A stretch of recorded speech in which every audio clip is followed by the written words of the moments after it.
This is Volvo's new electric van, and if it's a Volvo, I'm going to say it's going to be pretty damn good. I think it's definitely worth considering. Even for a large SUV, this could in fact be a better option. Hello, my friends. Great to see you. Thank you for watching. Welcome to the channel. And as you guys know, I am quite a fan of Volvo, the company, and in particular their CEO. He is saying that Volvo is going EV only as fast as they possibly can. In fact, by 2026, it's pretty much the end for gasoline and diesel for Volvo.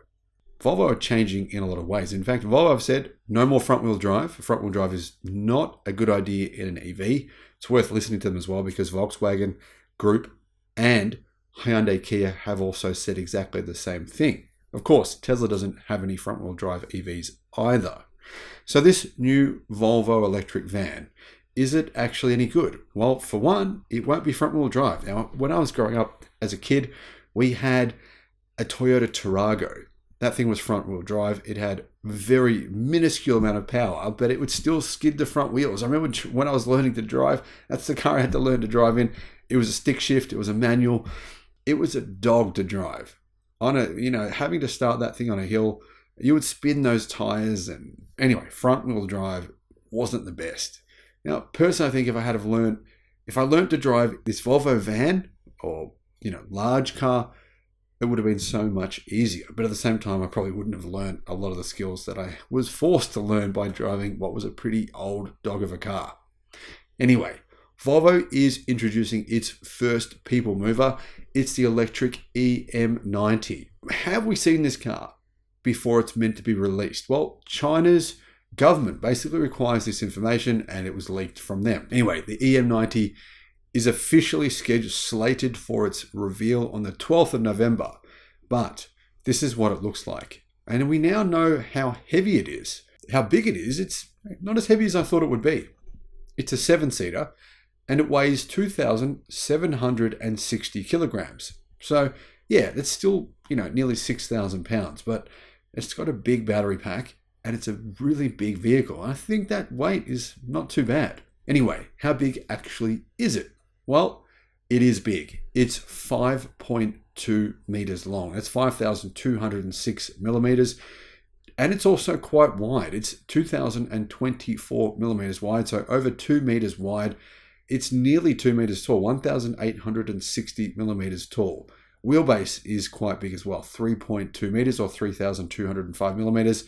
That's identical to the Geely-owned brand Zeekr. They have a van called the 009, which looks not bad. In my opinion, this Volvo looks better. But anyway, Geely are bringing the brand Zeekr to Europe and I believe the United States as well. I believe also Australia. So that's good news. You have a couple of choices here. This also means that it's a similar size to the LDV MIFA. The MIFA 9 is on sale in various countries. Inside China, it's on sale. Plus, it actually is on sale here in Australia as well, but it's quite expensive. It's more than $100,000. So the Volvo van that you're looking at right here, the people mover, it has a single rear motor in the cheaper specification. I believe there's an all-wheel drive version as well coming. We don't know the details on that yet. But anyway, the single rear mounted motor has 200 kilowatts, about 280 horsepower, and that gives it a total maximum performance speed of 180 kilometers an hour. We don't know what speed it does, 0 to 62 or 0 to 100 kilometers an hour yet. Anyhow, outright performance is probably not the goal with a vehicle like this. Efficiency, I think, matters more. How much range can you get? Now, the sister car here, the Zeekr 009, I think looks in fact, like one of the ugliest cars ever invented in human history, and which is surprising considering Zeekr's other cars look great. Anyway, we have some details on it. It has 400 kilowatt of power and over 800 kilometers of range. So it looks as though the Volvo is using exactly the same motor, but we only have specifications for the rear-wheel drive motor. So the all-wheel drive version would have the same thing, right? They've basically just used the same exact motor that they've used in the rear, in the front as well, giving it about 570 horsepower. And a range of 800 kilometers is amazing. I mean, real-world range, maybe looking at 600, 650, but either way, that's absolutely staggering. So how big are the battery packs that come in this vehicle? Well, the smaller battery is 116 kilowatt hour pack. The bigger is a 140 kilowatt hour pack. The thing is, right, the range is staggeringly good for the smaller battery pack. 116 kilowatt hour pack in a vehicle this size. It's a massive car. 702 kilometers of range, right? That's the CLTC cycle. So you're probably looking at closer to 600 kilometers real world. But the bigger battery, the 140 kilowatt hour pack, that gives it 822 kilometers of range. So 700 kilometers of range in the real world for a car this size, that's basically the same as petrol, diesel, gasoline versions of vans. In fact, it's more than some of them. Amazing.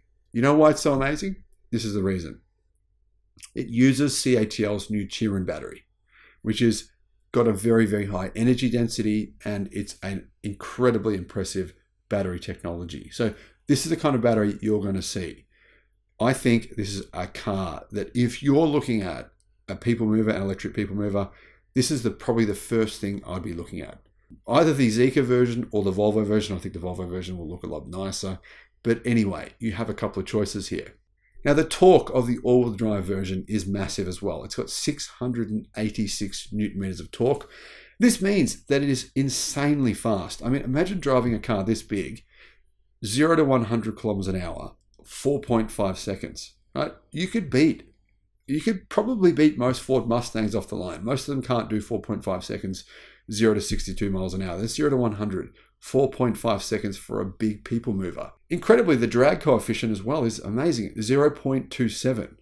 Plus, the charging speed. Now, here's the other big advantage of this new battery technology. It charges from 10 to 80% in only 28 minutes.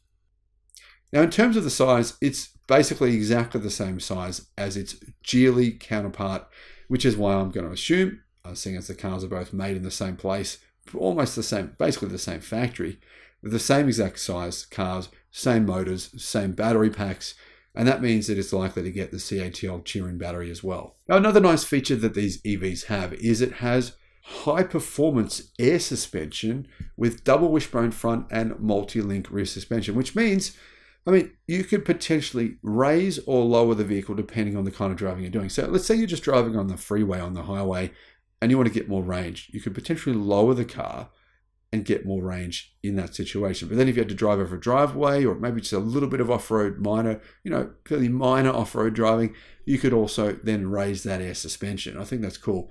Guys, this might be the most impressive Volvo vehicle we've seen so far. Now, the EX30 is excellent. It's a small crossover electric vehicle. Very, very impressive. But personally, considering the range, the charging speed, the power, and the overall OEC, the CD of this vehicle, I honestly think this is the most impressive electric van we've seen anywhere in the world so far. I'm really excited to see these made. I'm amazed. The difference between the old crappy Toyota Tarago that I had growing up versus something like this is it's like comparing a supercar to a piece of junk. Anyway, let me know your thoughts in the comments. Thanks for watching.